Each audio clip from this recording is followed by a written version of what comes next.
தமிழகம் முழுவதும் இருக்கக்கூடிய அனைத்து டாஸ்மாக் கடைகளும் மே 1ஆம் தேதி தொழிலாளர் தினத்தை முன்னிட்டு விடுமுறை விட வேண்டும் என தமிழக அரசு தரப்பில் உத்தரவு பிறப்பிக்கப்பட்டுள்ளது. தமிழ்நாடு அரசினுடைய மதுவிலக்கு ஆயுத தீர்வை துறை மூலமாக தமிழ்நாடு ஸ்டேட் மார்க்கெட்டிங் கார்ப்பரேஷன் என்று அழைக்கப்படக்கூடிய டாஸ்மாக் தமிழகம் முழுவதும் சில்லறை மதுபான விற்பனையில் ஈடுபட்டு வருகிறது.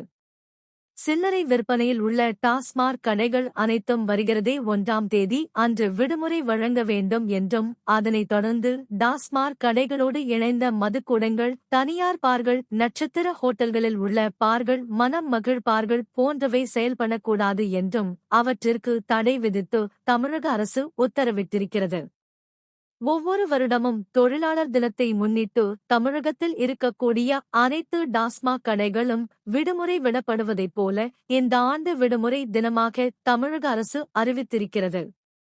இதனை மீறி டாஸ்மாக் கடைகளில் மது பாட்டில்களை விற்பனை செய்பவர்கள் அல்லது தனியார் ஹோட்டல்களில் மது பாட்டில்களை விற்பனை செய்யக்கூடியவர்கள் மீது தகுந்த நடவடிக்கை எடுக்கப்படும் என அந்தந்த மாவட்ட ஆட்சியர்கள் அறிவிப்பு ஒன்றினை வெளியிட்டுள்ளனர்.